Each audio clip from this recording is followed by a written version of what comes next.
Hey everyone, welcome to Princess Gay. I'm your host, Connie, and today we are here with another first impressions showdown. It's been a while since we've done one of these. We've been doing a few just regular singular first impressions reactions lately. I want to say it's been since August or September. I think since the last actual showdown.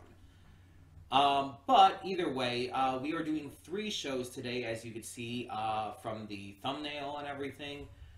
We are doing Blue Eye Samurai on Netflix, and we are also doing Michiko and Hatchin, which is an anime series, and Kids on the Slope. Okay, so we have two anime and one cartoon that is in the style of anime. So let's go over what I know about these. So Blue Eye Samurai is a new Netflix cartoon done in the style of anime. I don't know everyone who's in it, but I know Brenda Song is in it, so that's pretty interesting. I saw like a teaser trailer at one point, but I don't remember too much of anything from it. All I remember is I think it had something to do with like this this character getting revenge or something. I don't remember. Something like that, maybe. But people have been praising this. I've seen a lot of people really enjoying this. I don't know what to think going into it, since I don't really know much. After that, we have Michiko and Hatchin. So Michiko and Hatchin, I don't know much about this one either, but what I know about it is that Michiko is a criminal. I don't know in what way, but I know she's a criminal. And Hatchin, I think, is a kid who somehow ends up with her. I don't know like in what kind of like fashion all of this goes down, but and they end up like getting into crazy shenanigans together. Now, Michiko and Hatchin, I have decided to do in English because there are a lot of English dub VAs that I really like who are in it. I do know that off the bat. I don't know who they play offhand, but I just know they're in it. And I have heard a couple clips, like random clips in the past from the dub, and they go weirdly hard. I don't remember like the context behind them, but I remember that they utilize accents and different just manners of speech within the dub that makes it stand out and makes it more interesting. It's sort of like something like Bakano or Durarara or even to a degree Panty and Stocking, where the inflections and whatnot of the voices, just from what I've seen, are very, very good. And so, again, I don't remember the context behind any of the clips I watched. It's been a long time. But I remember liking them, and I remember thinking that if I was ever going to watch this, I would watch the dub. So, we're watching the dub. Blue Eye Samurai, by the way, is in English. It's naturally in English. It is a cartoon. It's not an anime. And we will be watching it in English. Obviously. That being said, our third show today is Kids on the Slope. Kids on the Slope is the most interesting one to me right off the bat in terms of just initial impression. Because Kids on the Slope is a Shinichiro Watanabe series. If you somehow do not know that name, Shinichiro Watanabe is the creator of Cowboy Bebop, of Samurai Champloo, of Carol and Tuesday, of Space Dandy, and so many other great things like that. He has another series coming out sometime this next year, I believe. That sounds pretty interesting. But yeah, Kids on the Slope is one that I've never seen. It's one of the few Shinichiro Watanabe series that I've never seen, and I know nothing about it in terms of plot. I've seen a couple screenshots and whatnot here and there throughout my years, but I don't like. I couldn't tell you anything about them at this point. I know nothing about what this is about. I don't know the genre. I don't know the style. I don't know. What I'm used to with Shinichiro Watanabe is the big space trio, which are Cowboy Bebop, Space Dandy, and Carol and Tuesday. All three of those shows take place in the same universe, use the same currency, etc., etc.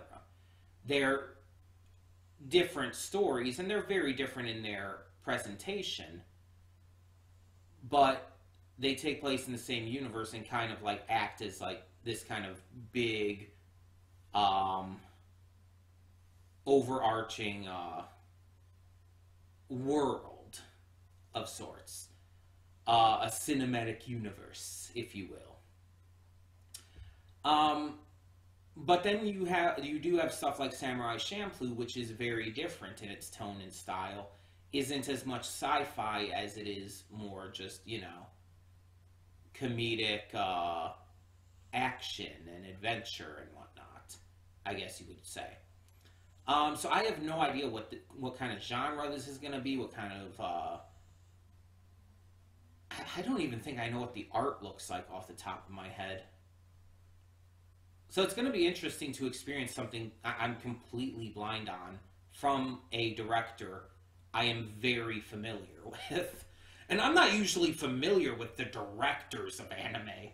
That's actually really rare for me.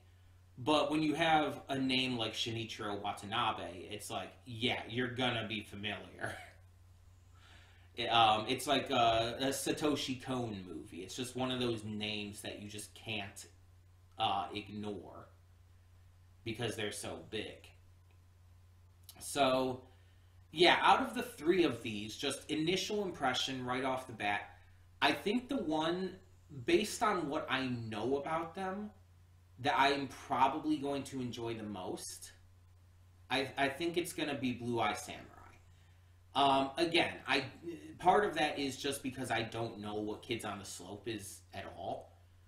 But between that and Michiko and Hatchin, I feel like I'm probably going to enjoy Blue Eye Samurai more. But, I mean, I could be completely wrong. It could end up being my least favorite. We will have to see. But I'm excited to check out all three of these.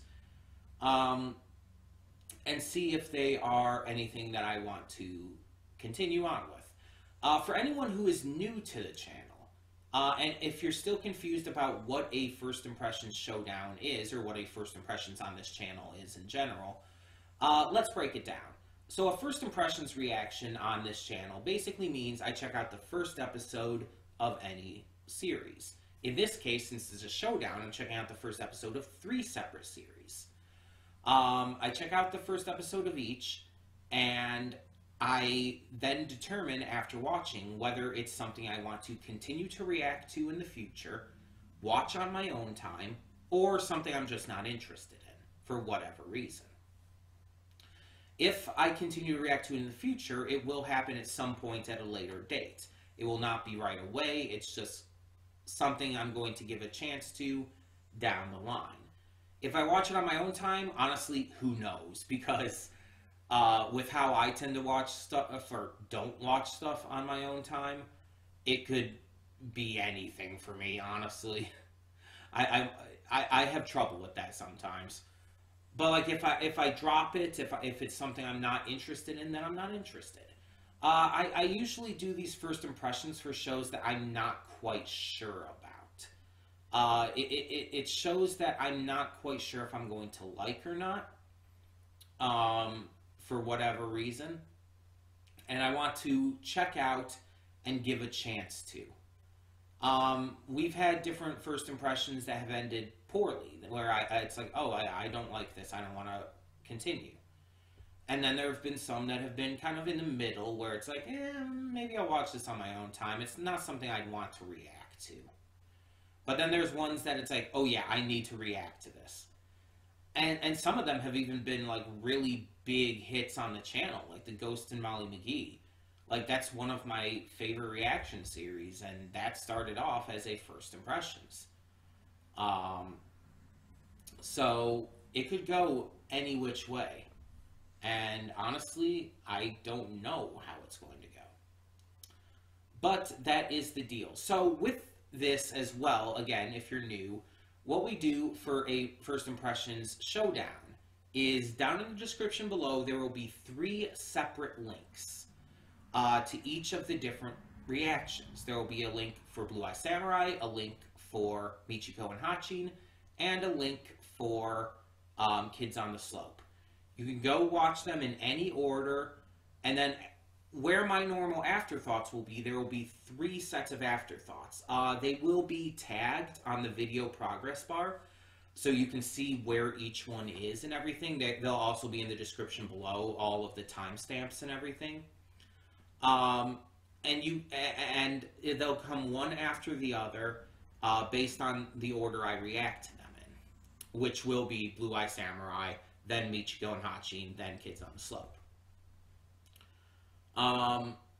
So you can watch them out of order. You can watch whichever one you maybe are more interested in. It's up to you. You don't have to watch all of them if you don't want to. You can watch them in a different order. You can even watch them at different times. If you can only get to one at a certain time, only get to one, and then come back for the others later. That's perfectly fine. I just wanted to let you guys know what was going on for those of you who might be new checking this out for this reaction for any of these 3 shows maybe. Or if you're just new to the channel since I did the last one of these and haven't seen one of these before.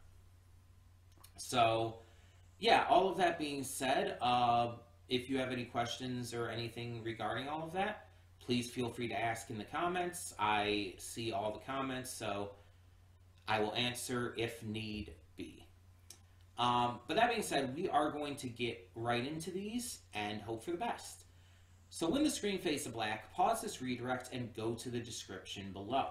Follow one of the 3 links, or all of the 3 links, or whatever order of them you want, to the reactions. And after you watch them, or whichever you do watch, come back here to the redirect and resume play. Because after it fades to black and then fades back in, it will start the afterthoughts for all of them in order. Again, you can switch between them as you will. They will be time-stamped.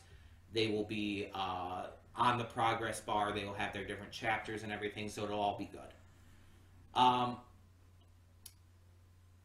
And all of them will contain spoilers to the episodes, respectively. So, that all being said, thank you so much for tuning in, and I will see you at the reaction. And we are back, and we'll begin with the spoilers for this portion of the redirect, or of the afterthoughts, in 3, 2, 1, now. I'm going to apologize directly for any light issues we end up having, but, so yeah, this was the first episode of Blue Eye Samurai, and yeah, this was really good. I very much enjoyed it, not just because of the full frontal nudity that we got, which I actually was not expecting. Caught me very off guard. It's like, okay, I've seen various adult animated programs and stuff show, obviously, like, breasts and asses before, but, like, we get a full frontal shot of Mizu at the end here. And yes, I know her name is Mizu because kind of got spoiled to that in the description, the episode description, when it popped up after I stopped the episode. But yeah, a very notable full frontal shot that really didn't hide as much at all. But yeah, it's not because of that. Like, listen, I'm a horny bitch, but this series has so much going for it that no amount of sex appeal is really necessary. Um, I'm not going to complain, but it's not necessary to elevate this series. This series is elevated by its storytelling, its characters, its a lot of things really. It's action, it's animation, it's voice acting. It has a lot of big names in it, like Kari Hiroyuki Tanaga. I don't you hate it when you like when you're like saying a name and you just start to question it? Kari Hiroyuki Tagawa, not Hinaga. Tagawa. It has Brenda Song. It has George Takei. Ringo is Masioka, who was from Heroes. And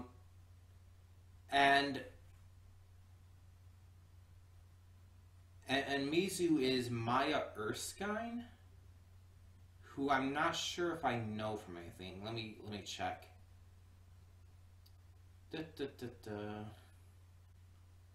I'm not seeing anything I recognize here. At least nothing I would recognize her for. Oh, apparently it was an Obi-Wan Kenobi. I don't recognize the character's name, though.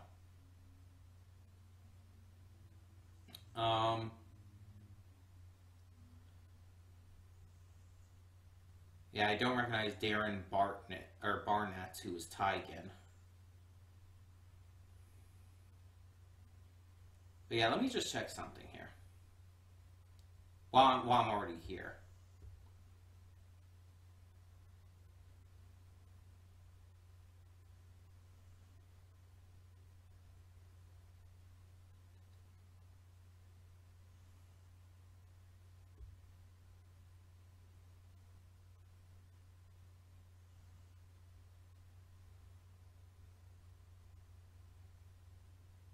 Okay. Yeah, so I was kind of questioning for a moment there if it was Taigen that Princess Akemi was wanting to marry. I thought it was, but then it's like Taigen seemed very different, and he was with a bunch of other ladies, so it's like, yeah. And now the fact that he's been dishonored and everything, it's like, yeah, her engagement to him might not be going as well as she hopes. But yeah, I really enjoyed this, and I just have to say, Ringo is absolutely best boy. Like,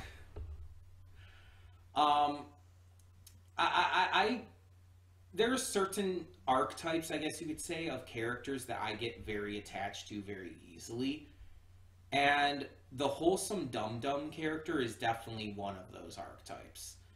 And Ringo is a wholesome dum-dum. He's not very smart. He's not. But he's super wholesome, super nice, just absolutely a gem of a person. He's adorable. He's the most likable character in this. He absolutely like stole my heart. Mizu herself is like, it like kind of makes this like big grand reveal at the end that she's a woman, and it's like, I felt that was obvious.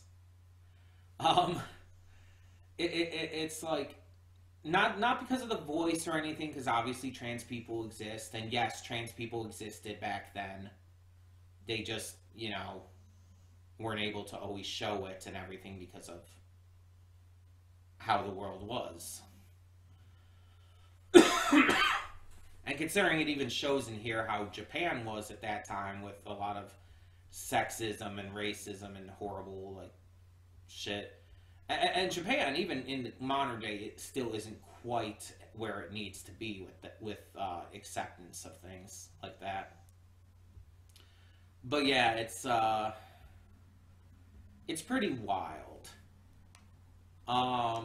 that was meant to be a surprise. Because it's not even, again, it's not even about the voice. It's not about any of that kind of stuff. It's not about her looks at all. It just was obvious from the narrative. Everyone kept like making a point of calling her sir or this guy or stuff like that. And it's like it's one of those cases where it kind of makes it a little obvious, like, that this is actually a girl. It's like in Full Metal Alchemist Brotherhood, and this was actually brought up in reaction I was watching. Oh my god, his name is escaping me right now. Hold on. Let me see if I can find it real quick. I should still have it up. Yeah, here we go. Again, sorry for the lights issue. That's just gonna be a thing, unfortunately. Danny Mata.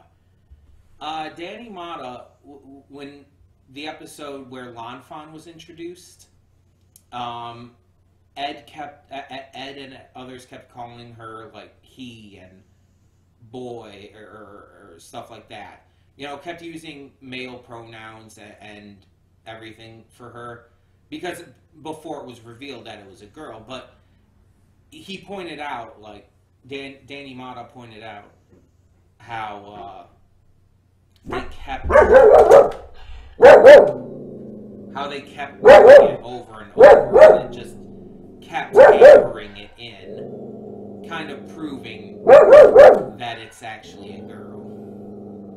That Lanfan was actually a girl. It's a way to not really be subtle about those kind of things, to where it's like, oh, that's you're kind of proving things here. It's like, even when Mizu was first introduced at the beginning of the episode, it's like it made a point of saying like sir and everything, and it's like, I don't think that's the case here. I also knew this was a female-led show. So there's that as well. I also did already know that this was a female-led show. That was kind of in the marketing. There's a lot I didn't know, like from the trailer, the teaser trailer, or whatever I watched. But I did remember that part. It didn't quite click with me at first, like when I was talking about this in the pre-thoughts, but when I started watching it, and it's like literally right at that moment at the beginning where she was called Sir and everything, it's just like, it just kind of clicked with me. It's like, oh yeah. And so it's like the entire episode I'm referring to her as, you know, her, because I know. Because I remembered it's a female-led show. That is something I knew. And it was just, again, obvious. They kept making a point of that. Making a point that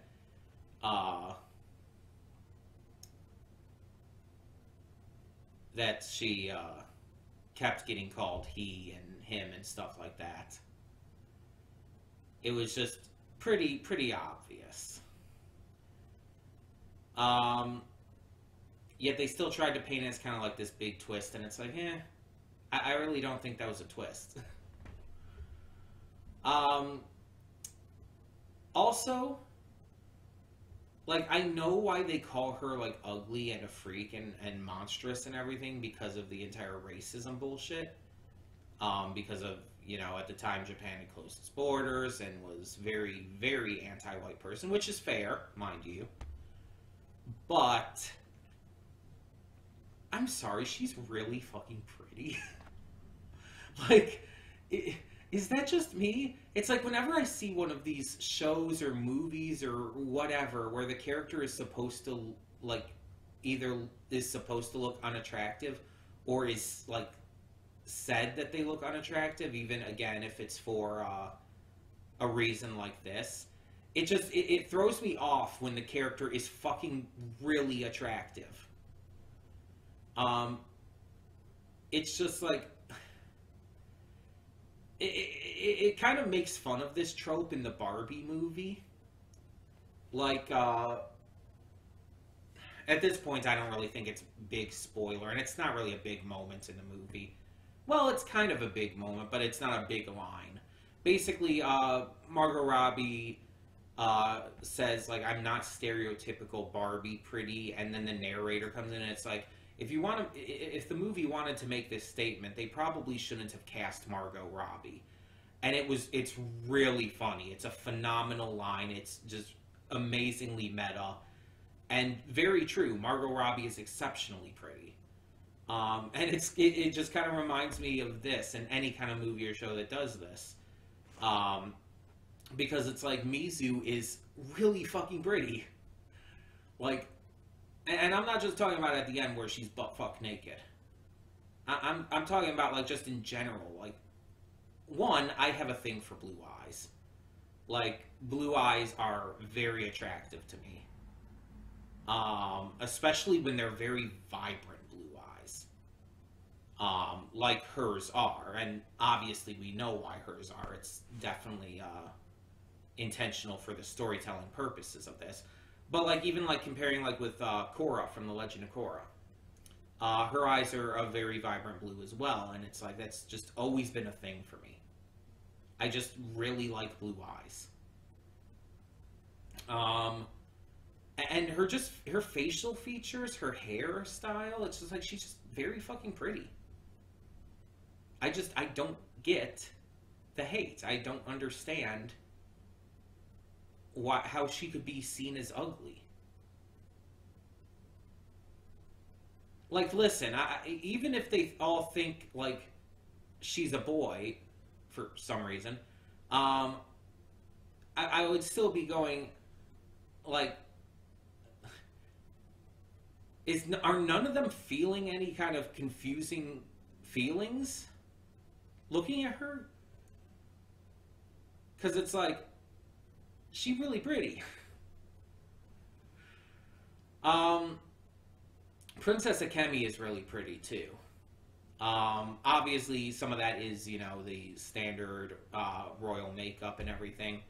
But I also like her personality.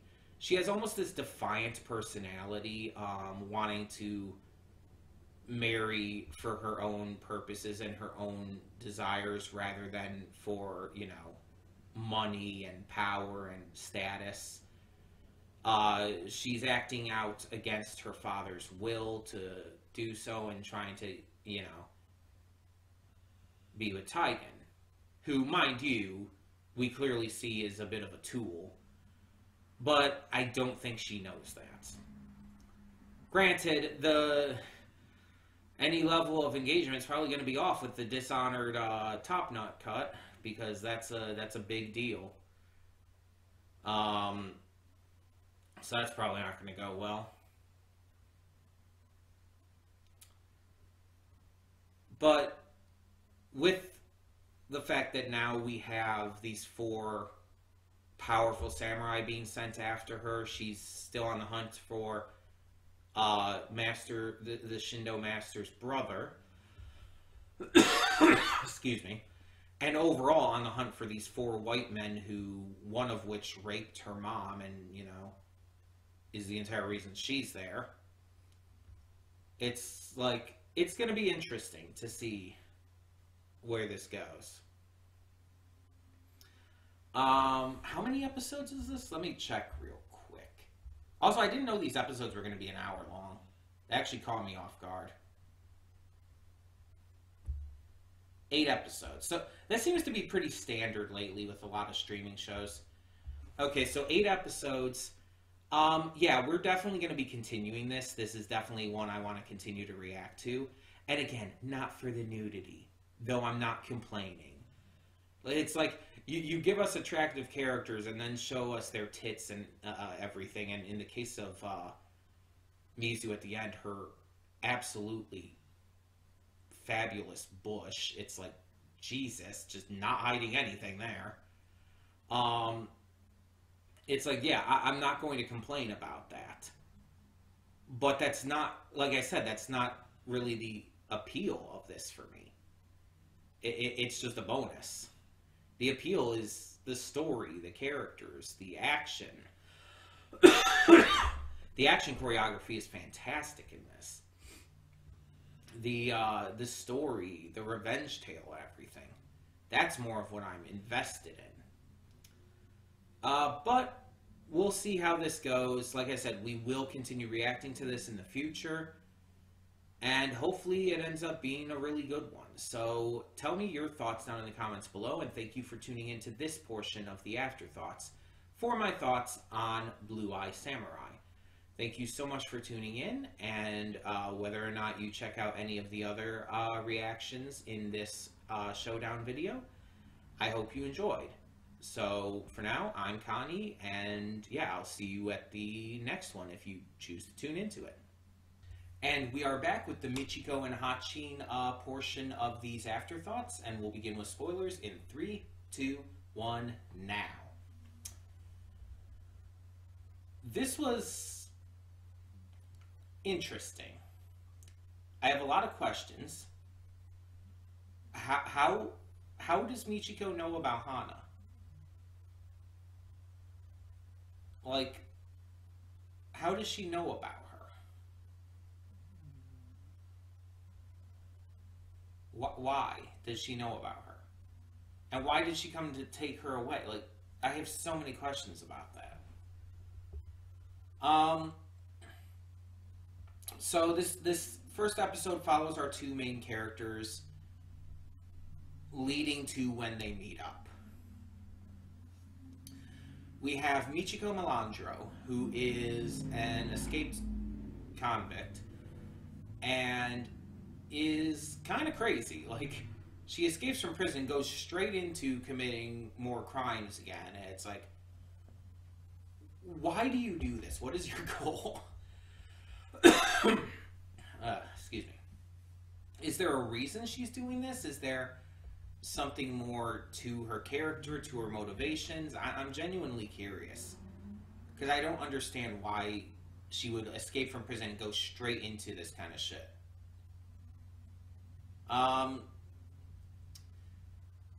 And besides that, and, you know, taking Hana at the end, there's not really much of anything else to her.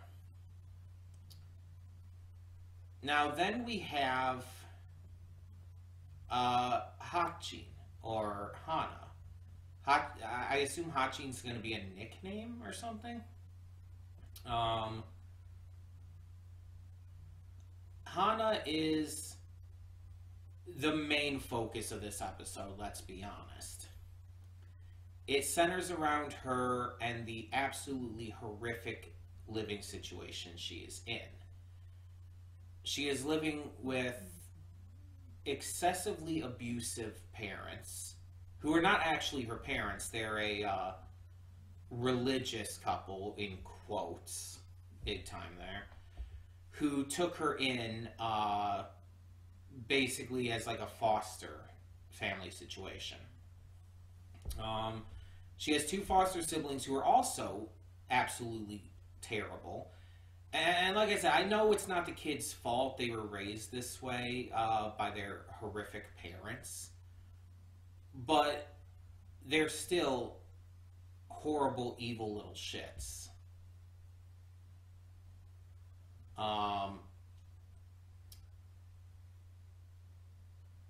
It's just they're not entirely at fault for that.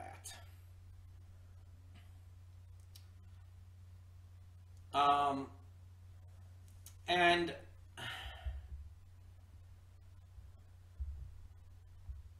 I'm trying to figure out here. Let me see if I can.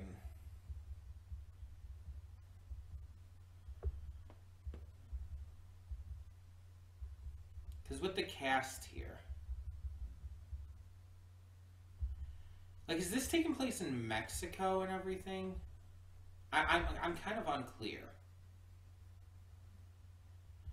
Because, like, the father, his name was Pedro. And the kids are Maria and Gabriel, Plus, there's the likes of Feliciano. But the mother's name is Joanna. And it's like, that doesn't mean that too much anyway, but... Not to mention Michiko and Hatchin, it's like those sound more like Japanese names. Let me see, maybe I can find out. Let me see if I can find out real quick. Go away, Opera. Opera's like, you have updates. Where does... Come on. Because I'm curious, because it looks like it takes place in Mexico, but at the same time, I don't know. Okay, the story takes place in the fictional country of Diamandra, which has cultural traces from South American countries, mostly from Brazil. Okay, so it takes place in a fictional country, which is not like unbelievable or anything. That happens in a lot of things. And according to this, Michiko is Afro-Brazilian, or Diamandran, I guess, the equivalent.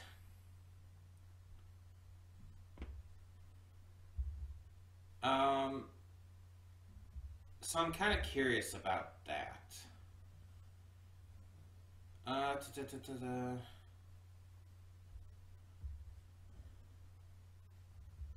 me see if I can find some more info without spoiling myself real quick. Because, like, Hatchin sounds Japanese. Michiko sounds Japanese, but apparently she's just Afro-Hispanic.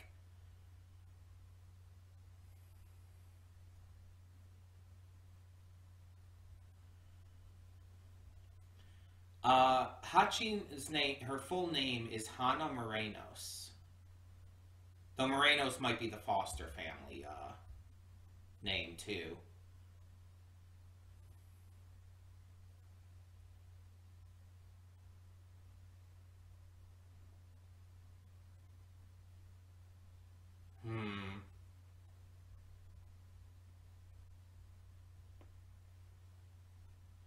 And the family, the Foster family, were the Balin Baza Yamada. Or Yamada family. So they also have like a Japanese portion to their last name. It's like a double last name. It's not hyphenated, but yeah, all of their last names are Balin Baza Yamada.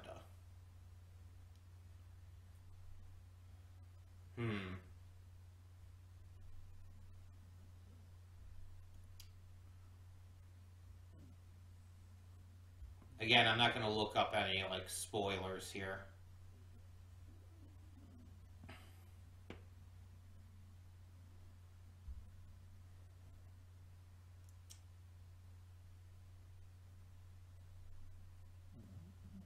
Yeah, I'm not seeing, like,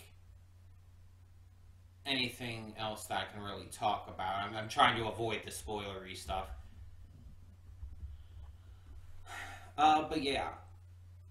So, I guess this just, it's a fictional, like, South American country. And the characters are possibly mixed race or something. Or maybe the names come in just because of, like, the fact that this was made in Japan. I don't know. It's just some of the names kind of confuse me in that regard. But anyway, Hannah. Hannah's entire portion of the story is, again, the main portion of the story, and is very upsetting to watch. I've watched many things on this channel where you see, like, abusive parents or terrible children and stuff like this. It's not new content for me. but it's still very hard to watch every time because it's so fucking terrible. It's just very upsetting, especially when you see a character who is the brunt of everything, who takes all of this abuse both from parents and children, and is just a punching bag, basically. To the point where, like, she's kicked down the stairs and everything. She's nearly, like, horrifically burned with iron. And it's just like, Jesus fuck. And it's like, again, I understand that the kids aren't really at fault. It's the way they were raised by their horrific, evil parents. Which makes it fucking ironic that that Pedro is a priest, because he's not fucking going to heaven. Not if he keeps acting like this. Oh no, there's a special place in hell for people like him. And again, while it's not the children's fault, it's still one of those cases where it's so actively satisfying to see them get their comeuppance too. Seeing Hana bust back into the house and start just beating the shit out of Maria is so satisfying. It's like, oh my god, I am like on cloud 9 here. It's just so... It makes me just so happy to see her get the shit beat out of her. It's just like... It's just one of those things where it's like you feel so actively bad for Hana that you want to see her get her revenge. It's satisfying. It just gives you the happy chemicals. And obviously you don't like believe like the kids deserve death or anything like that, but you know, like another kid beating her up isn't gonna like do that much to her. It feels proportionate, though honestly, like Hana could get away with doing a lot more to be truly proportionate to what was done to her. If we're being honest, maybe she should have grabbed that iron and burnt the shit out of Maria. That would have been even better, honestly.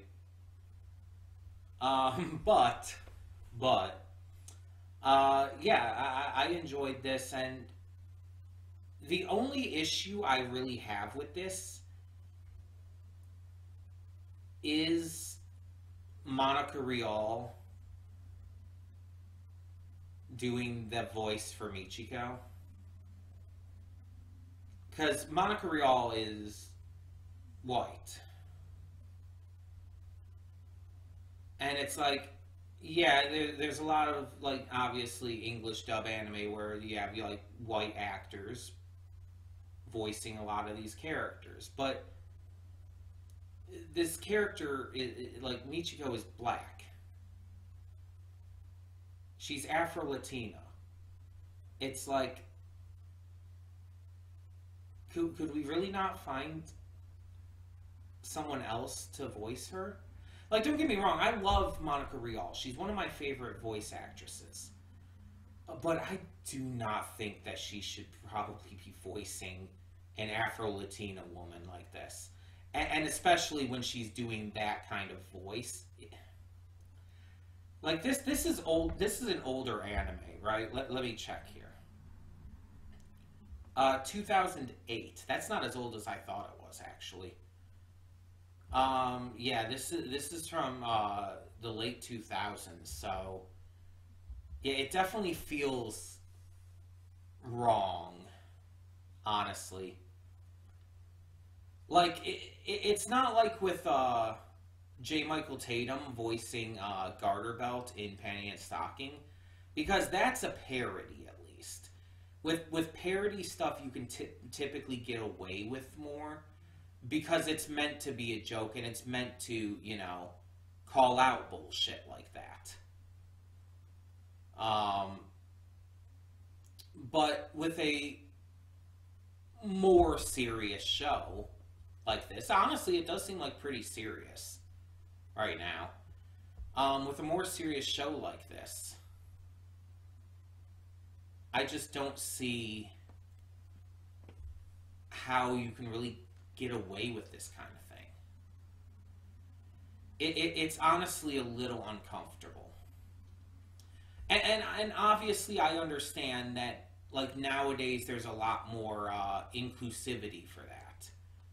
In the voice acting industry, you have a lot more of inclusivity in regards to characters being portrayed by people of their own race as much as possible, especially when it comes to black characters. But it's like,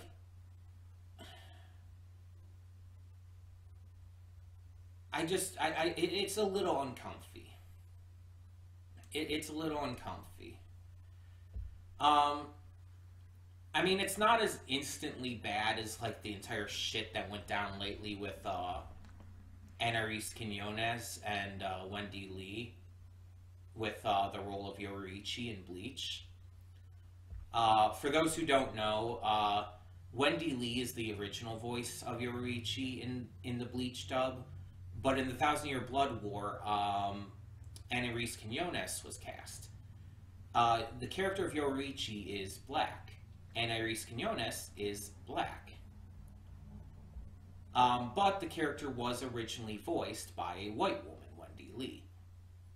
Now, Wendy Lee sicked her fans on Anais and made this big stink about not being recast.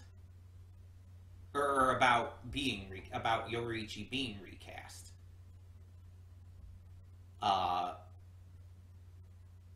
To the point where eventually the studio basically were forced into firing Anais Quinones from playing Yoruichi and replacing her with Wendy Lee again.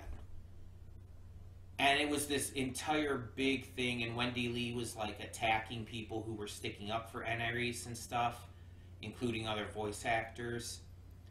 And it's just like, yeah, fuck that shit. That's absolutely horrible and disgusting. It's racism. And unfortunately, it succeeded in putting out a person of color. And so it's like, that was obviously a lot worse, basically involving a smear campaign and shit like that against Anais.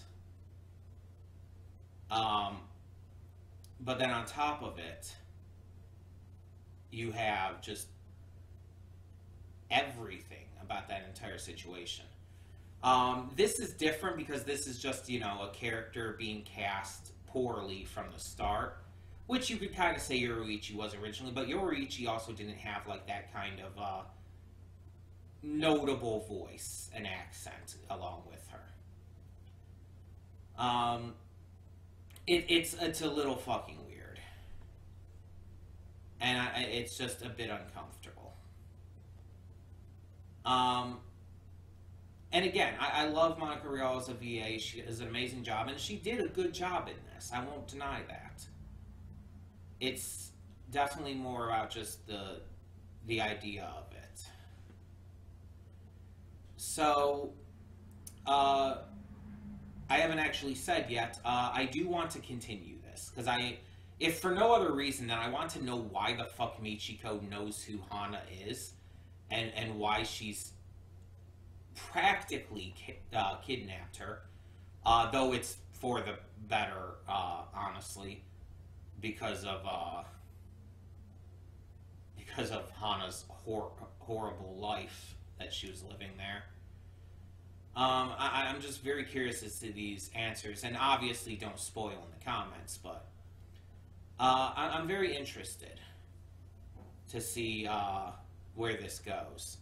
This is a pretty wild first episode, pretty intense, and so hopefully I end up enjoying it as we continue at some point in the future. But thank you all so much for tuning in. Let me know your thoughts on this first episode of Michiko and Hatchin. And for now, I'm Connie, and yeah, for this portion of the Afterthoughts, I'm signing off. Thank you for tuning in.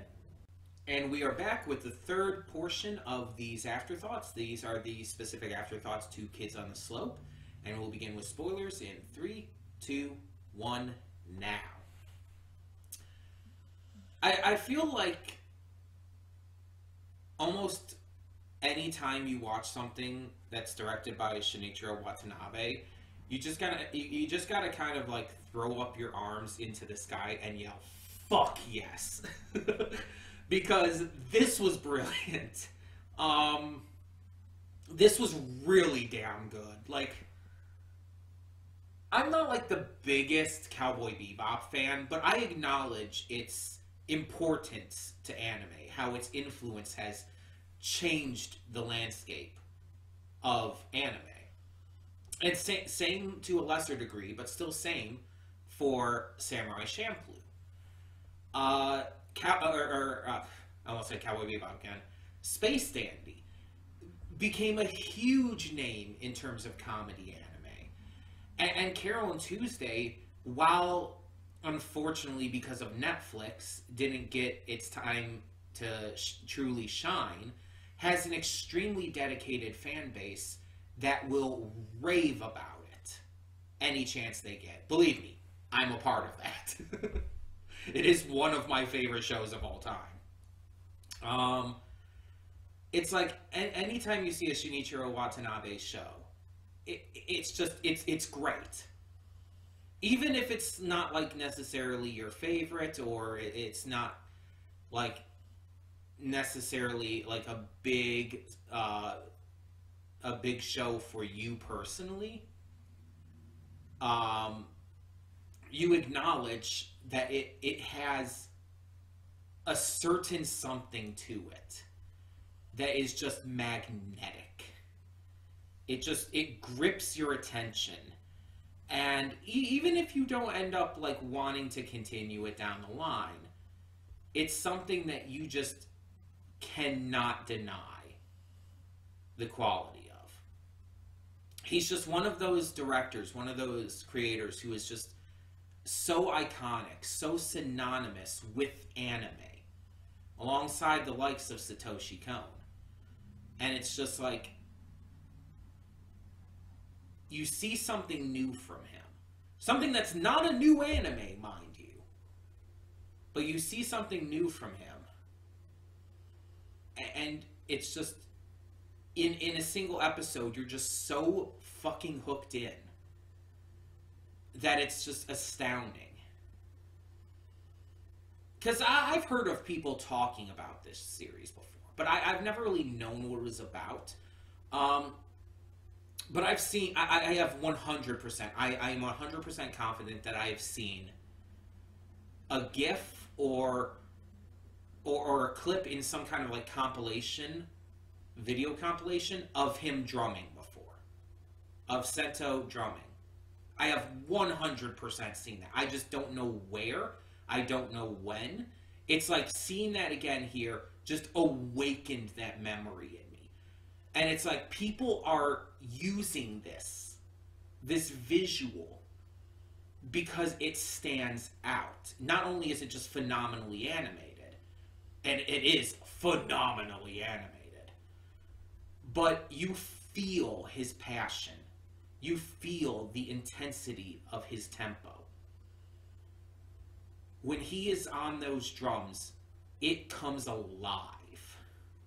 And that is the greatest compliment I feel like you could get for a scene like that. Just a dude doing some jazz drumming. It's a super simple scene. But it stands out because of, again, how well it's animated, but also how well it just jumps off the screen at you. This impressed the shit out of me. Not to mention, it's like, you kind of like fall in love with the characters pretty easily here too. Um, we have Bon, who I can't remember his actual name. I'm just thinking of Bon right now. But he is kind of neurotic, kind of not really a scaredy cat, but he's very anxious. He has this issue to where if something surprises him too much, if something just catches him so off guard, it causes him to have trouble breathing. He has trouble breathing. He has trouble like focusing. His head like starts to get very dizzy. His like mind is cloudy and spinning. And as someone who has anxiety, yes, this is a real thing. This is something I have gone through on many occasions, and it is fucking terrifying. I'm just gonna tell you that right now. Obviously, it'd be different for different people with their experiences of it, but it is terrifying because you feel like you're gonna throw up the entire time it's happening. You feel like you're going to throw up. You feel like you're going to pass out. You feel like you're going to black out. And it's just, it is terrible. It is an absolutely terrible feeling. And it's just, it just leaves you in this state of just discomfort and not really pain, but more along the lines of just, you're just physically upset from it. So seeing Bon here go through that, it's like it can, for me, I connect with that because again, I have experienced that. Like literally experienced that exact thing. And different people will definitely have different ways of getting over that and getting through it. Some people will put on music. A certain song might help them through it. Some people might start humming to themselves. Some people might have like a snack with them, something that's like just really special to them that helps them just calm themselves down. For Bon, he goes to the roof of the school. Being on the roof helps him breathe. It helps him focus. It helps him just come out of that anxiety attack. Because that's basically what it is. It's an anxiety attack. And again, it's horrible to go through. So he has his way of coping with that. And we see here when he meets Sento, and they're on the roof together and they just take in the rain, afterwards, we see that Bon feels more free. He feels more focused and clear because he took a moment to just, I was saying during the reaction to enjoy life, but it's more than that. He took the moment to kind of just breathe and let things happen. And this doesn't always work, and it's not like this end-all be-all solution for anxiety. This doesn't always work, and it doesn't always work for every person. But for him in this moment, it allowed him to just exist, to just let something happen without worrying about it, without thinking about it, without letting his anxiety take over his mind. And this allowed him to have at least a short period of time where he felt clarity, where he felt just a complete lack of anxiety at all. And yeah, it did come back, but still, we get to see just how that helped him. And then we see like his reaction to Sento drumming. At first he's like, oh, this is just noise, but then he starts to listen. He starts to watch. He starts to pay attention. It's not just noise. It may not be like classical music, but every single hit of the drum is a purposeful moment of passion. It's Sento letting loose and allowing his hands, the sticks he's holding, to speak for him. He's using his voice in a way that doesn't require him opening his mouth. And it's beautiful. And Bun realizes that. That's why he takes his hands off his ears and just watches in awe. It's why when he recognizes the song Sento starts to play on the piano, he starts to play as well. And he even buys the record for it, so he can perfect it and practice it.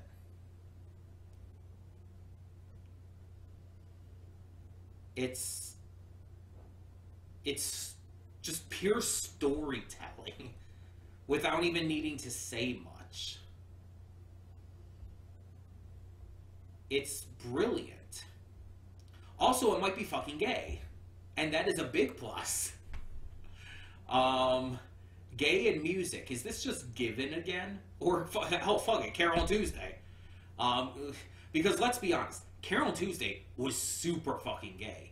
Even if the two of them didn't get together in the end, which still sucks. But there was obviously something there. Even without that, though, there were a lot of other queer characters in the series.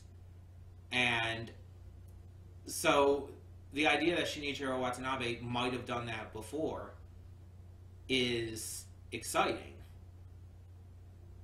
And like Cowboy Bebop and everything had like queer characters in it too.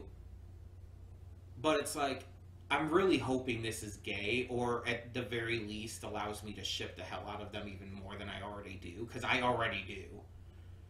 Come on, the scene where they first met, where he found him sleeping on the chairs and everything, and like pulled off the ground, and then they like grabbed hands, and it's like, oh, come on. No, that is super fucking gay. Like, that was so goddamn gay. Like, it makes me look straight in comparison. Like, come on.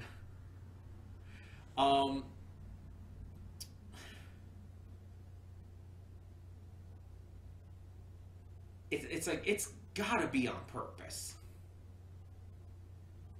I just cannot see that being an accident. Sorry for the lighting. Sorry it got dark out. Clouds have rolled in, and it's getting darker. It's 4 p.m., but based on where I live and the time of year with, daylight savings time bullshit, it gets dark around this time.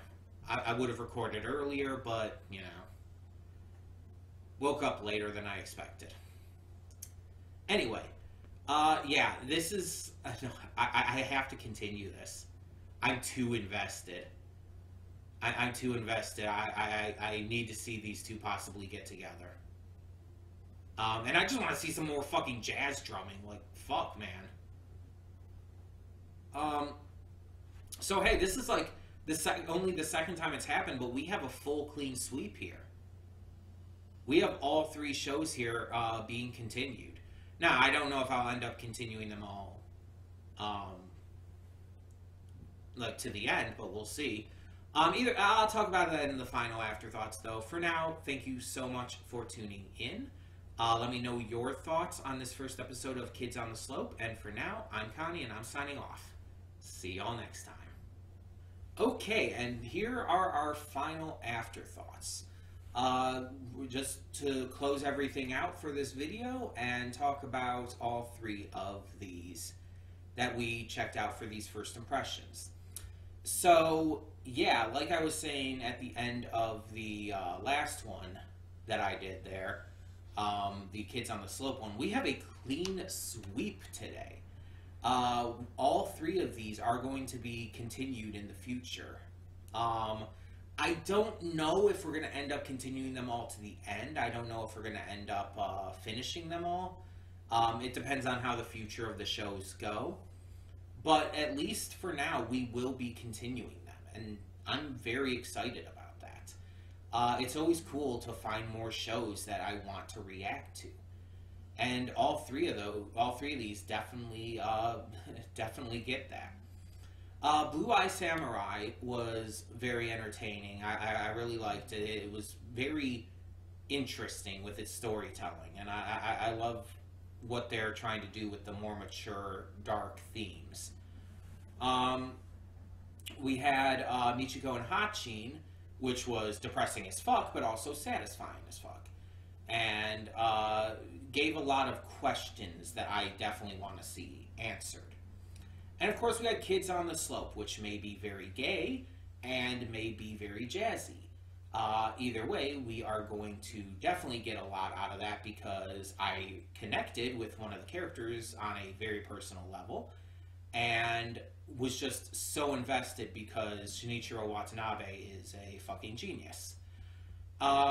So, yeah, a lot to look forward to here. I cannot say when they're going to end up coming in. It's just going to be depending on like when slots open up, what am I in the mood for at that time, yada yada yada. Same things as always. They'll be put on the list and we will get to them at some point in the future. Hopefully sooner rather than later, but with our list already having quite a few things on it, who knows. But yeah, we are going to be continuing all of these and I'm, like I said, very excited. If I had to say which one was my favorite, I would probably say Kids on the Slope. That might come out as a surprise. I know in the pre-thoughts I said the one I thought was going to be my favorite was Blue Eye Samurai. Because that just seemed like my kind of thing, and it definitely was. But Kids on the Slope, it's just like, okay, you have a lot of hints that this is super fucking gay. You have jazz music. You have a character who struggles with anxiety and anxiety attacks. I'm fucking in.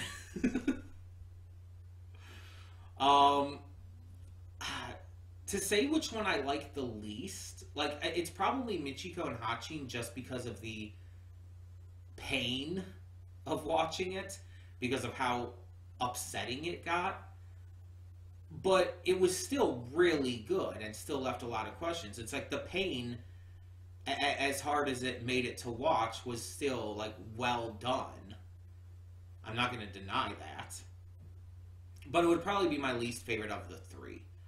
But all three definitely make me want to continue, and so we will. But I would like to hear your thoughts. So once again, tell me in the comments below, what are your thoughts on the first episodes of all of these three different shows?